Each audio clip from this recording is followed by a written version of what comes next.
예, 오늘 본문 말씀은 요한복음 5장 30절부터 47절 말씀입니다. 예, 제가 가지고 있는 성경은 151페이지입니다. 151페이지 요한복음 30장 47절 말씀입니다.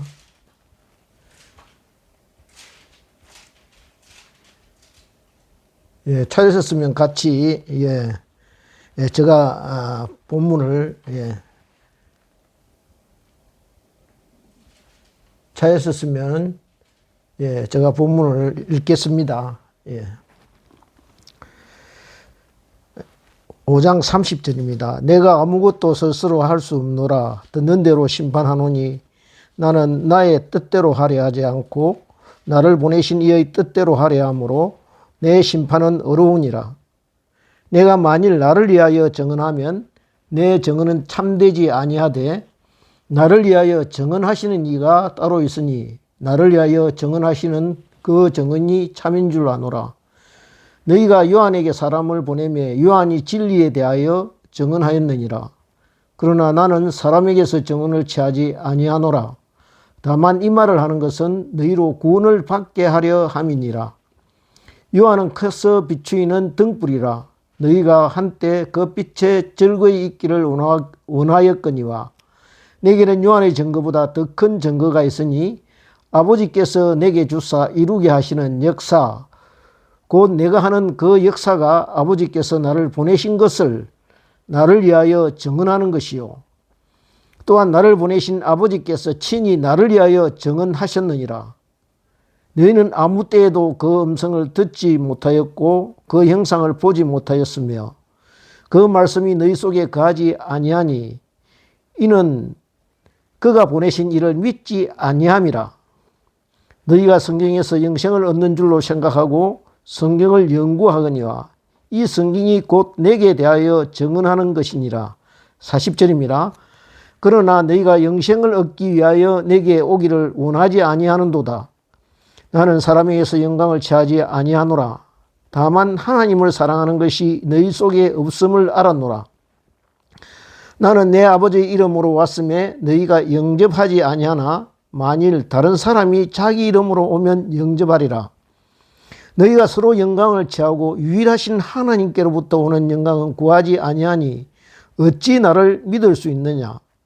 내가 너희를 아버지께 고발할까 생각하지 말라. 너희를 고발하는 이가 있으니 곧 너희가 바라는 자 모세니라. 모세를 믿었더라면 또 나를 믿었으리니 이는 그가 내게 대하여 기록하였음이라. 마지막 절입니다. 그러나 그의 글도 믿지 아니하거든 어찌 내 말을 믿겠느냐 하시니라. 다 같이 기도드리겠습니다. 아버지 감사합니다.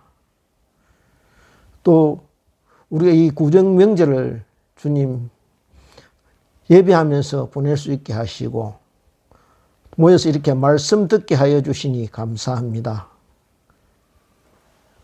주님, 우리에게 주신 이 말씀을 저희들이 성령께서 저희에게 주시는 음성으로 듣게 하시고 그 말씀이 저희들 영혼 속에 새겨지는 말씀이 되게 하시며 성령이 주장하시는 이 시간이 되어서 저희들 그 말씀 앞에 아멘하고 하답하는 시간 되게 하여 주시옵소서.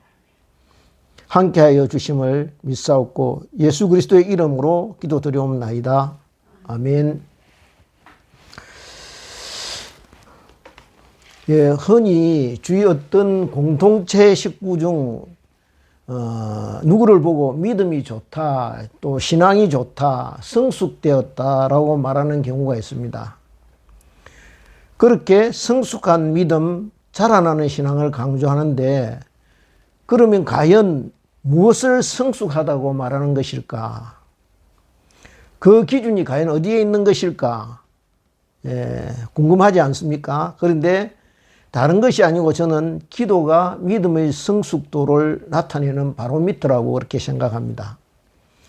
기도의 제목이 무엇이냐, 기도의 중심이 무엇이냐가 그 사람의 믿음의 성숙도를 가리키는 척도가 된다는 것입니다. 그래서 믿음의 단계가 한 계단 올라갈수록 기도의 내용이 달라지게 된다는 것입니다. 어떻게 달라집니까? 무엇을 주십시오 하는 기도보다 이미 주신 것들에 대해서 감사하게 되고, 나를 위한 기도가 아니라 다른 지체를 위해 기도하는 비중이 더 늘어나게 된다는 것이죠. 저 기도의 주체가 내가 아니고 주님이 그 가운데 자리 잡게 된다는 것입니다. 즉 내가 원하는 것을 구하는 것이 아니고, 금년 한 해 주님이 나를 통해 이루고자 하신 일이 무엇일까? 올 한 해 주님은 내게 어떤 기도의 제목을 놓고 기도하기를 원하실까? 거기에 집중하게 된다는 것입니다. 오늘 요한복음 5장 30절부터 47절 말씀을 묵상하면서 저는 새해에 저와 여러분에게 주님이 주시는 그런 메시지를 듣고자 합니다. 주님께서 저와 여러분이 이렇게 말씀하실 것 같다라는 생각을 해보았습니다. 무엇인가 하면 금년 한 해 다른 것 다 놓치고 다른 건 모두 실패하더라도 돈 많이 벌지 못하고 설사 기대했던 일이 생각대로 되지 않더라도 예수님 제대로 믿고 예수님을 내 심령의 중심에 모시고 살게 되면 그것이 바로 보배 같은 인생, 축복받는 인생, 성공한 인생이 될 것이라는 것입니다. 그래서 다른 것 기도하기 전에 이것부터 먼저 구하라는 것입니다. 그러면 나머지는 덤으로 하나님께서 저와 여러분에게 주실 줄 믿습니다. 그러면 오늘 본문 말씀 요한복음 5장 31절을 같이 보겠습니다. 31절. 내가 만일 나를 위하여 증언하면 내 증언은 참되지 아니하되 나를 위하여 증언하시는 이가 따로 있으니 나를 위하여 증언하시는 그 증인이 참인 줄 아노라, 이렇게 되어 있습니다. 그러면 오늘 본문 앞에서 갑자기 심판을 말씀하시다 말고 증언 쪽으로 하대를 왜 바꾸시는 것일까요? 먼저 예수님께서 이 말씀을 하시는 배경을 살펴볼 필요가 있습니다. 예수님께서 안식일에 병을 고치시고 이 광경을 본 유대인들이 예수님을 박해하게 되고, 이에 예수님이 내 아버지께서 일하시니 나도 일한다고 하여서 하나님을 자기 아버지라고, 친아버지라고 한다고 하며 예수님을 죽이고자 합니다. 이에 예수께서 성경에서 유대인들을 상대로 너희들이 어떻게 생각하든지 나는 하나님의 아들이라는 것을 계속해서 선포하고 계시는 장면이 5장 19절부터 쭉 이어지는 것을 보게 됩니다. 그리고 그 내용 가운데 예수님이 하나님의 독생자이심을 믿지 않으면 심판을 받게 되고, 그 심판은 내 마음대로 혼자서 스스로 결정하는 것이 아니라 하나님 아버지의 뜻을 쫓아 하게 될 것이다. 그러면 내가 하나님의 독생자라는 사실은 어떻게 증명하고 증거할 수 있느냐? 내가 스스로 하나님의 아들이라고 하면 너희들이 믿지 못할 것이다. 그러나 내가 하나님의 아들이라는 사실은 크게 5 부류의 사랑과 일들이 증언하고 있다라고 말씀하시는 것을 볼 수가 있습니다.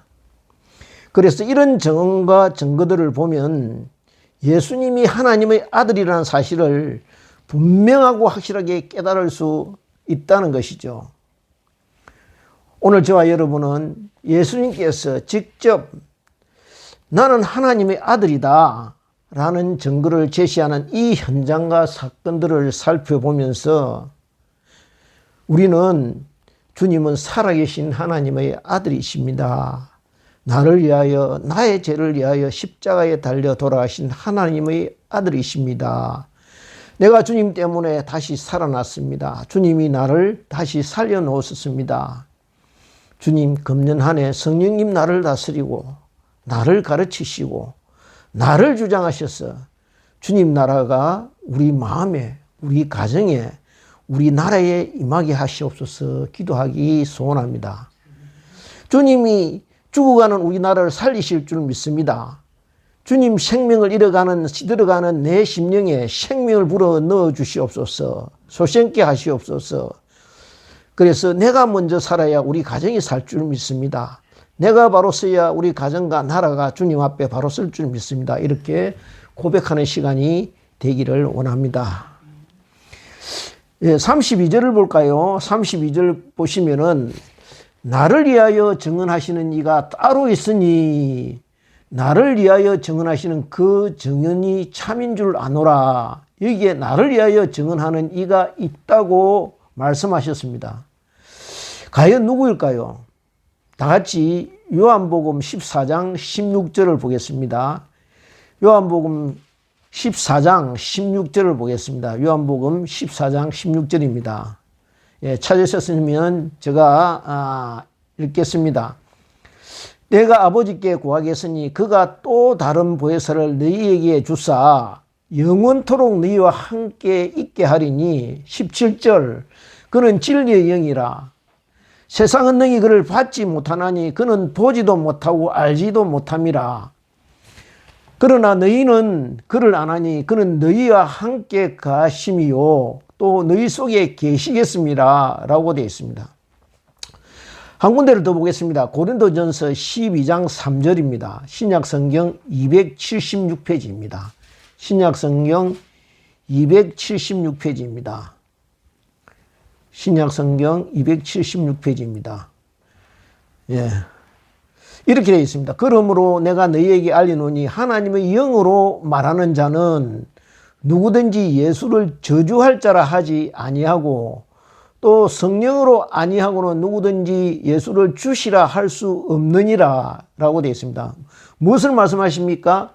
성령님 아니고는 주님을 인정하게 할 수 없다는 것입니다.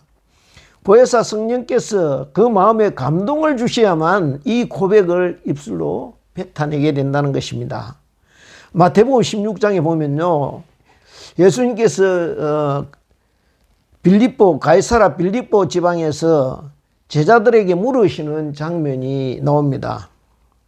이렇게 묻습니다. 사람들이 인자를 누구라 하느냐? 제자들이 대답합니다. 들어는 세례요한, 들어는 엘리야, 어떤 사람은 예레미야나 선지자 중에 하나라 합디다. 예수께서 들으시고 제자들에게 또 묻습니다. 그러면 너희는 나를 누구라 하느냐? 시몬 베드로가 대답하지요. 주는 그리스도시요 살아계신 하나님의 아들이시니이다. 예수께서 대답하여 이르시되 바요나 시몬아 내가 복이 있도다. 이를 네게 알게 하신 이는 혈육이 아니요 하늘에 계신 내 아버지시니라 라고 되어 있습니다.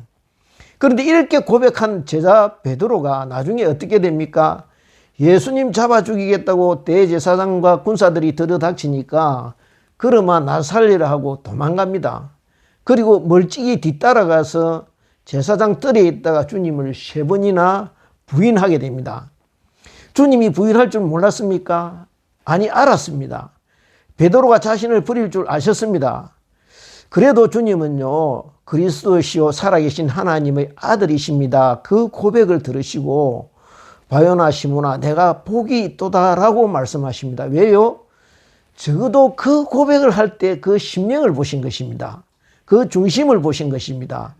나중에 어차피 깨어질 그 고백을 보신 것이 아니라 그 고백을 하는 순간에 베드로의 그 가난한 마음을 보신 것입니다. 왜요? 그 고백을 성령께서 하게 하신 것을 아셨기 때문입니다. 하나님 아버지께서 성령을 보내셔서 그 고백이 쏟아지게 하신 것을 아셨기 때문에 복이 있다라고 말씀하신 것입니다. 그 다음 예수님께서 제시하는 두 번째 증거는 요한의 증언입니다. 33절부터 35절까지 이어지는 것을 볼 수가 있습니다. 그렇습니다. 그 사실이 요한복음 1장 19절부터 36절까지 소개되어 있습니다.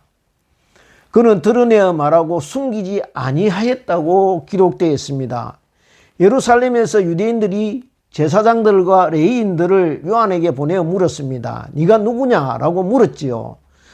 그가 나는 그리스도가 아니다라고 말합니다. 많은 사람들이 요한을 선지자로 알고 그에게 세례를 받았습니다. 그리고 그를 따랐습니다. 그에게 뭔가 특별한 것이 있는 것 같는데 많은 사람들이 그를 따르는 것 같은데 도대체 그것이 뭔지 모르겠다는 것입니다. 그래서 답답한 나머지 유대인들이 그를 찾아가서 묻습니다. 우리를 보낸 사람에게 답하게 하라. 너는 네게 대하여 무엇이라 하느냐? 너 스스로는 너를 어떻게 평가하느냐? 이 말에 세례 요한이 답합니다. 나는 선지자 이사야의 말과 같이 주의 길을 곧게 하라고 강야에서 외치는 자의 소리다. 이 말에 바리새인들이 또 질문합니다. 네가 만일 그리스도도 아니요 선지자도 아니라면 어찌하여 세례를 베푸느냐? 요한이 대답하지요. 나는 물로 세례를 베풀지만은 너희 가운데 너희가 알지 못하는 한 사람이 서 있는데 곧 내 뒤에 오시느니라. 나는 그 사람의 신발끈을 풀기도 감당하지 못할 것이다. 그리고 그 이튿날 예수께서 자기에게 나오는 것을 보고 세례 요한이 외칩니다. 보라, 세상죄를 지고 가는 하나님의 어린 양이로다. 내가 전에 말하기를 내 뒤에 오시는 사람이 있는데 나보다 앞선 것은 그가 나보다 먼저 계심이라. 이렇게 말한 것은 이 사람에 대한 것이다. 나도 그를 알지 못하였으나 내게 와서 물로 세례를 베푸는 것은 그를 이스라엘에 나타내려 함이다 라고 말합니다. 이어서 32절에 보니 요한이 또 증언하여 이르되 내가 보매 성령이 비둘기같이 하늘로부터 내려와서 그 위에 머물렀더라. 나도 그를 알지 못하였으나 나를 보내어 물로 세례를 베풀라 하신 이가 나에게 말씀하시되 성령이 내려서 누구 위에든지 머무는 것을 보거든 그가 곧 성령으로 세례를 베푸는 이인 줄 알라 하셨기에 내가 보고 그가 하나님의 아들이심을 증언하였노라 하니라. 이렇게 되어 있습니다. 그러니까 처음에 누가 하나님의 아들이신 줄 성령께서 알려주시지 않았다는 것입니다. 성령께서 미리 좀 알려주시면 좋았을 것인데 저 나사렛 땅에 있는 요셉의 아들 예수라는 청년이 하나님의 아들이시다라고 말씀하신 것이 아니라 좀 있으면 하나님의 아들이 네가 세례를 주고 있는 이곳에 올 터인데 내가 그 사람에게 세례를 주게 될 때 하늘이 열리고 성령이 하늘로부터 비둘기같이 내려와서 그 위에 머물게 되는 것을 경험하게 보게 될 것이다. 그러면 그 사람이 바로 하나님께서 보내신 하나님의 아들이니 그 사실을 모든 사람에게 증언하라. 그렇게 성령께서 말씀하셨다는 것입니다. 그러니 요한이 하나님의 아들을 만나기 위해서는 어떻게 해야 되겠습니까? 언제나 자신을 돌아보아야겠지요. 내가 지금 성령 충만한 상태에 있는가?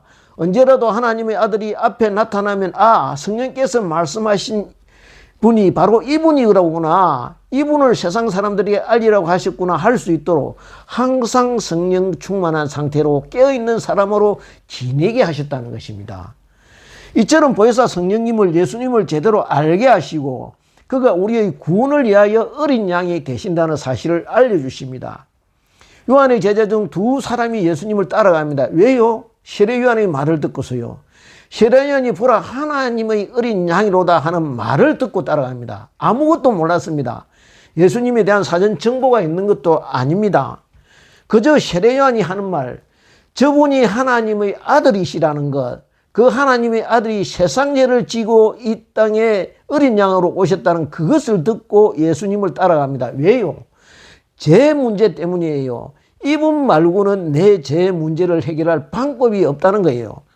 이 예수님을 통하지 않고는 하나님께 나아갈 방법이 없음을 알았기 때문입니다. 그가 베드로에게 뭐라고 말합니까? 우리가 메시아를 만났다라고 외칩니다. 그 당시 메시아 대망사상이 이스라엘 땅을 뒤덮고 있었습니다. 그처럼 기다리고 기다리던 메시아가 드디어 나타났다는 것입니다. 어린 양처럼 자신을 제물로 바쳐서 우리를 구원할 주님이 나타나셨다는 것이죠. 그렇습니다. 주님은요, 저와 여러분을 위하여 이 땅에 오셨습니다.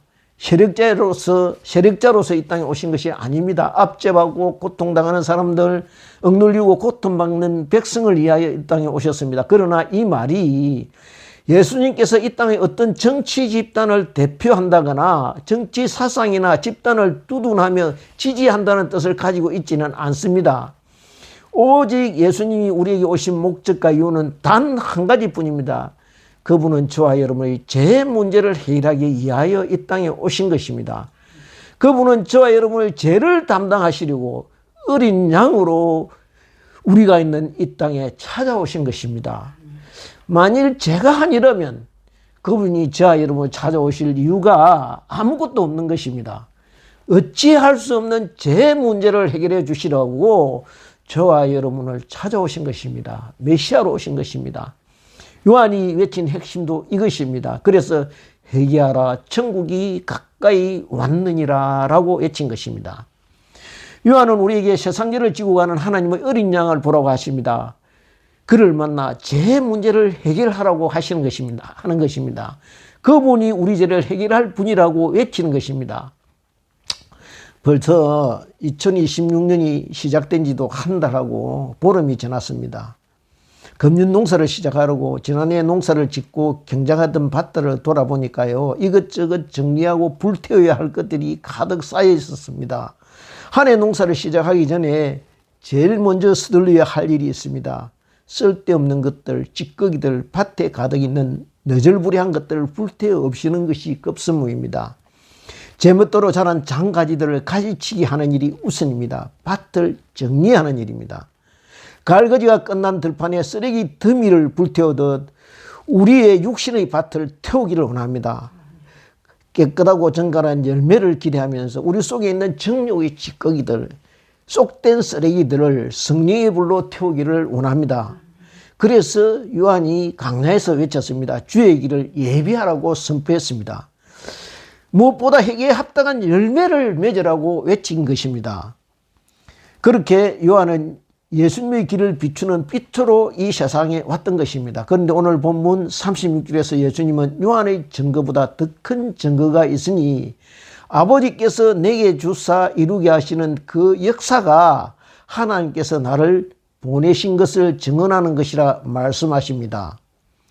즉 내가 하는 일을 자세히 살펴보면 알 수 있다는 것입니다. 아들이 하는 일을 보면 그 아버지가 누구라는 것을 알 수 있듯이 예수님 하는 일을 가만히 보면 아, 저분이야말로 진정한 하나님의 아들이시로구나 하고 깨닫게 된다는 것이지요. 요한복음 14장에 보면요, 빌립이 예수님께 이렇게 요청하는 장면이 있습니다. 주여, 하나님 아버지를 우리에게 좀 보여주십시오. 그리하면 족하겠습니다. 예수께서 이러십니다. 빌립아, 내가 이렇게 오래 너희와 함께 있었는데 네가 나를 알지 못하느냐? 나를 본 자는 아버지를 보았거늘 어찌하여 아버지를 보여달라 하느냐?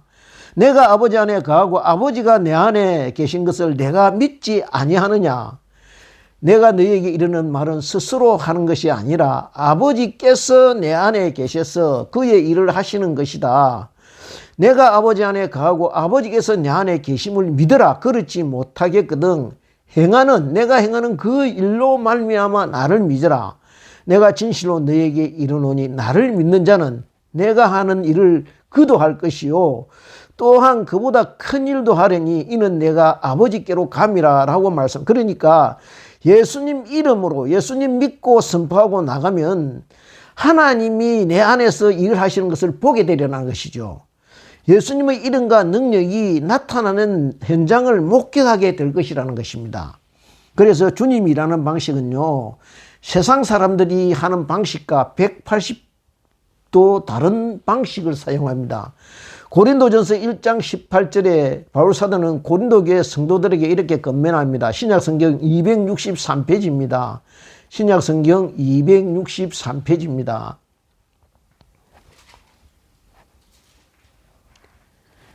신약성경 263페이지 1장 18절입니다. 십자가의 도가 멸망하는 자들에게는 미련한 것이요 구원을 받는 우리에게는 하나님의 능력이라. 그리고 띄어서 26절에 보면 이렇게 되어 있습니다.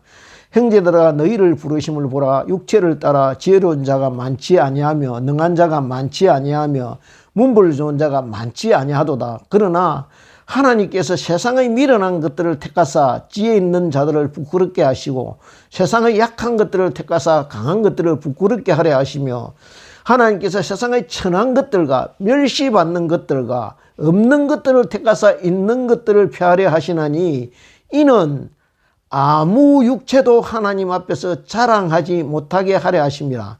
그렇습니다. 세상은요, 유능한 사람, 똑똑한 사람, 지식 많고 경험 있는 사람 뽑아 쓰지만 주님은 오히려 무능한 사람, 힘 없는 사람, 별 볼 일 없는 사람, 가방끈 짧은 사람을 데렸습니다. 왜요?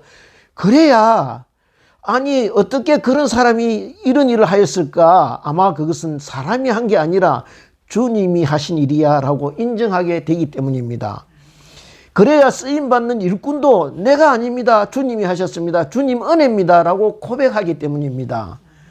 그러므로 저와 여러분이 가장 잘 빠지기 쉬운 함정, 사탄의 올가미가 무엇이냐 하면요, 성공하고 나서 목표에 도달하고 나서 스스로 내가 이거 내가 한 거야, 누가 나만큼 할 수 있어, 어디 한번 나와보라 그래 하는 자기 교만에 빠지는 것입니다. 자기 자랑에 빠지는 것입니다. 사탄이 교모의 그 함정에 빠지도록 만드는 것입니다.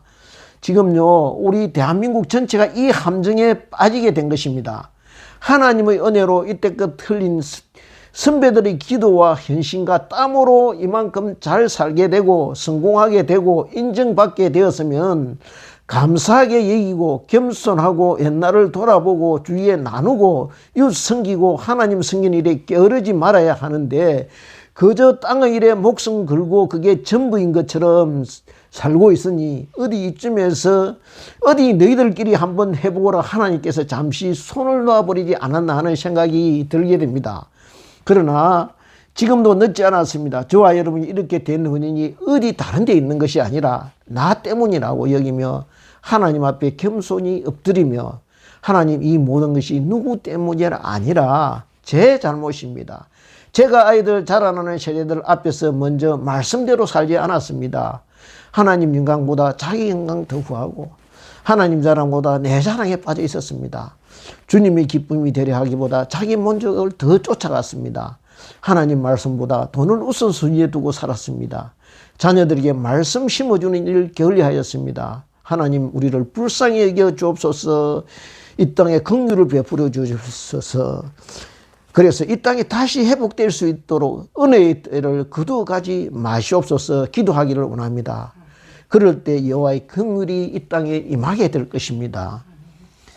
그런데 이렇게 하나님의 사역이 하나님께서 하신 일, 하나님의 아들이 아니라면 할 수 없는 일로 가득 차 있는데 왜 이렇게 유대인들이 예수님의 아들 되심을 예면하고 심지어 죽이려 하였을까요? 왜요? 사탄이 그들이 마음을 잡고 있었기 때문입니다. 마태복음 12장에 보면요, 귀신 들려 눈 멀고 말 못하는 사람들이 예수님께 데려옵니다. 예수님께서 고쳐주시며 그 말 못하는 사람이 말하고 보게 되지요. 무리가 다 놀라서, 주위에 있는 사람들이 다 놀라서 이 사람이 다윗의 자손 아니냐, 그렇게 하니까 바리새인들이 듣고서 뭐라 하느냐 하면 이렇게 해박 놓습니다. 이 사람이 귀신의 왕 바울세불을 힘입지 않고는 귀신을 쫓아내지 못한다 하고 예수님을 귀신 들린 사람으로 몰아갑니다. 그러니 무슨 말 어떤 일을 한들 그들이 예수님을 하나님의 아들로 받아들일 수가 없었던 것입니다. 이렇게 앞뒤가 꽉 막힌 그들에게 예수님은 왜 이들이 예수님을 배척하는가? 예수님 받아들여야 영생 얻고 구원 받을 수 있는데 왜 이렇게 의기장을 놓으려 하는가? 그 답답한 이유를 예수님께서 직접 설명하시는 것을 우리가 볼 수 있습니다. 37절입니다. 37절에 보면요, 나를 보내신 아버지께서 친히 나를 위하여 증언하셨다라고 되어 있습니다. 이것은요, 앞에서도 말씀드렸다시피 예수님이 요단강에서 요한에게 세례를 받고 물에서 올라오실 때 직접 하늘에서 음성이 들렸습니다. 그리고 또 베나산에서 엘리야 모세와 함께 변화되었을 때 하나님께서 제자들에게 직접 음성을 들려주셨습니다. 이는 내 사랑하는 아들요 내 기뻐하는 자라. 너희는 그의 말을 어떻게 해요? 들으라 라고 말씀하십니다. 성령께서 직접, 하나님께서 직접 예수님이 하나님의 아들 됐음을 증명해 보이신 것입니다. 그렇다면 이처럼 예수님이 하나님의 아들 되신다는 증거가 차고 넘치는데 왜 하나님의 선택받은 자녀라고 일컬음을 받는 정통 유대인들과 종교 지도자들이 예수님이 메시아라는 사실을 예면하고 받아들이지 않으려고 했을까요? 38절부터 41절 사이에 그 해답이 나와 있습니다. 자, 같이 보겠습니다. 그 말이 38절, 너희 속에 거하지 아니하니 이는 그가 보내신 이를 믿지 아니함이라. 아니, 말씀이 거하지 않는다고요? 무슨 말씀입니까? 성경 전체가 예수님 이야기입니다.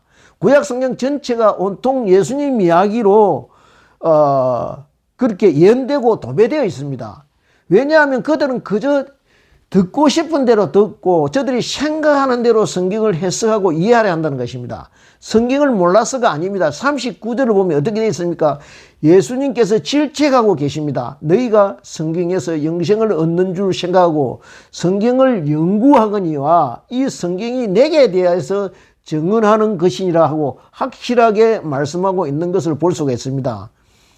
아는 것이 병이다라는 속담이 있습니다. 제대로 알고 확실히 아는 것이 아니라 성경을 아는 것이 자기 자랑이 되고 내가 성경을 좀 안다 생각해서 자기 교만에 빠지기 때문입니다. 성경의 말씀이 예수님께 가는 길이 되어야 하는데 어중간히 아는 것 때문에 진리의 길을 구경하듯이 쳐다보기만 하고 자기도 가지 않고 다른 사람도 가지 못하게 가로막고 있다는 것이죠. 또 한 가지 이유는요, 40절입니다.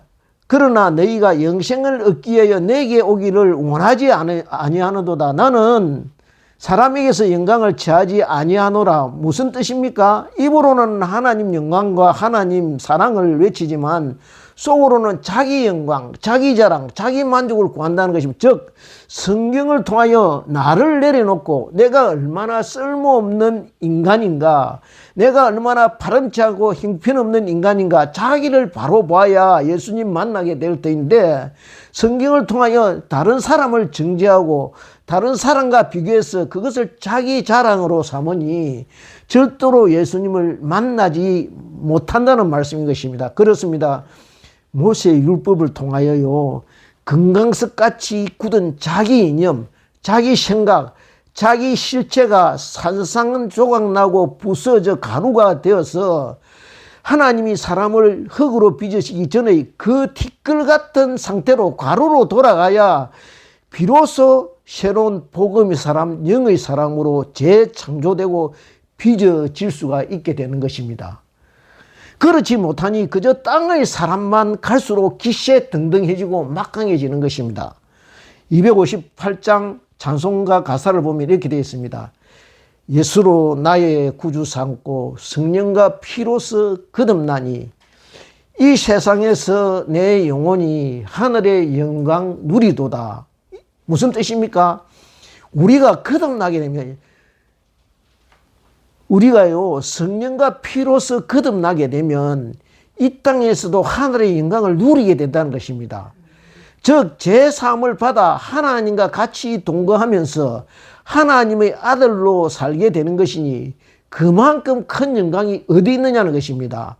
세상 영광과 좋게 비교할 수 없다는 것입니다. 그런데 저와 여러분이 살면서 여전히 세상의 끝에 미련두고 세상 영광과 물질에 허기져 고파한다면 그것은 아직까지 성령과 피로서 거듭난 상태에 이르지 못했다는 증거 아니겠습니까? 그러면 자연스럽게 사람 영광을 구하게 되어 있다는 것입니다. 사람에게 인정받고 칭찬받고 잘했다 소리 듣고 싶어지기 마련이라는 것입니다. 그러니 무슨 평안이 있겠습니까? 반면 하늘 영광을 누리는 사람의 특징이 무엇인 줄 아십니까? 세상 부러울 것이 없는 사람 같이 살게 된다는 것입니다. 마치 바깥 세상은요 비바람이 몰아치고 있어도 바닷속은 잠잠하고 고요하듯이 은혜의 깊은 바닷속에 잠긴 사람은 언제나 참 평안과 기쁨을 누리게 되어 있다는 것입니다. 사람, 여건, 환경의 문제가 아니라는 것입니다. 이 같은 사례를 우리는 사울이 바울되는 과정을 통하여 볼 수 있게 됩니다. 그가 예수 믿는 사람 잡으러 다메섹으로 가는 도상에서 성령의 강한 조명을 받아 땅에 엎드려질 때 비로소 예수님 제대로 만나고 그 음성을 듣게 되지 않습니까? 그리고 자기 존재의 실상을 알게 되지요. 실상가는 그때까지 눈뜬 장님으로 살았던 것입니다.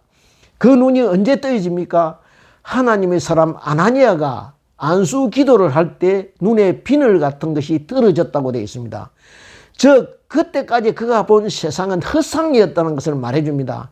그저 열심히 살고 하나님을 위해 살아왔다고 자부하지만은 그것은 불태워 없어질 쓰레기 같은 아무것도 아니었음을 우리에게 알려주는 것입니다. 그래서 그가 빌립보 교회에 한 그의 고백이 무엇입니까? 나는 풍부와 궁핍에도 처할 줄 아는 일체의 비밀을 배웠다. 내게 능력 주시는 자 안에서 내가 모든 것을 할 수 있다고 큰 소리 치지 않습니까? 그러면 왜 자꾸 자기 영광을 찾느냐? 42절에서 주님은 그 이유를 하나님을 사랑하는 마음이 그 속에 없기 때문이라고 단언하십니다. 42절을 같이 보겠습니다. 다만 하나님을 사랑하는 것이 너희 속에 없음을 알았노라. 제가 아는 선배 중에 한 분이 현직에 계실 때 지역본부 감사부에 근무하셨던 분이 있었습니다. 그런데 그분 아들 중에 일진 비슷하게 놀던 아이들이 있었던가 봅니다. 섞여 있었겠지요. 그래서 성향 기질이 같은 친구들끼리 어울려 다니면서 사고를 쳐서 파출소에 잡혀가게 되었던가 봅니다. 학생들이니 경찰관들이 이제 하나씩 불러서 조사를 하다 보니까 야, 너 아버지 마시노 하고 묻게 되었나 봅니다. 그때 이 말썽 많은 아들이 아버지 직장에 대해서 얼핏 들은 것도 있으니까 우리 아버지 검사입니다 라고 대답했다는 것입니다. 제가 무슨 말씀을 드리고 이 이야기를 꺼내어 놓느냐 하면 이처럼 우리가 하나님 아버지를 이웃집 아저씨처럼 알기 쉽다는 것입니다. 아버지가 나를 얼마나 사랑하고 계시고 그렇게 죽음의 구덩이에 빠져 죽어가는 나를 살리기 위해 어떻게 일하셨는지 제대로 알지 못하면은 이처럼 엉뚱한 소리를 하게 된다는 것입니다. 아버지의 일을 바로 알게 되면 아버지를 사랑하게 되고 아버지의 일을 사랑할 수밖에 없고 아버지의 말씀 또한 귀하고 소중하며 사랑하기 마련이라는 것입니다. 이제 또 다른 새해 구정명절이 눈앞에 다가왔습니다. 역대하 30장에 보면요, 항폐된 히스기야 왕이 성전을 정하고 개혁을 단행한 후에 백성들과 함께 두 번째 유월절을 지내는 장면이 소개되고 있습니다.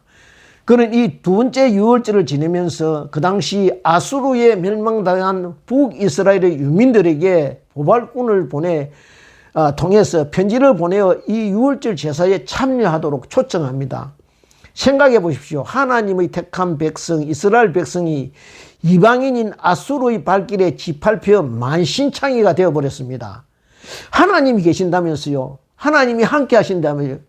그래서 이 사람들이요, 이 무슨 뚱딴지 같은 소리냐 하면서 그들을 중 대다수 사람들이 이 초청을 예면했습니다. 비웃었습니다. 그런데도 아셀과 므낫세와 스불론 중에서 몇 사람이 겸손한 마음으로 이 유월절 예식에 참여하기 위해서 예루살렘에 왔다고 되어 있습니다. 그래도 예배는 드려야지.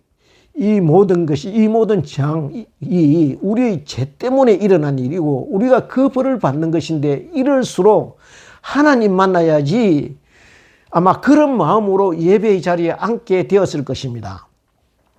그런데 문제는 이 사람들이요, 자기들을 깨끗하게 하지 않고 유월절 양을 먹어 규례를 어겼다고 역대기 저자는 그 현장을 소개하고 있습니다. 그러니 예배에 참여할 수 없는 사람이 예배의 자리에 앉아 있다는 것이죠. 그런데요, 이 모습을 보게 된 히스기야 왕이 하나님께 이렇게 기도합니다. 다 같이 찾아보겠습니다. 구약성경 698페이지입니다. 역대하 30장 19절부터 20절 말씀입니다.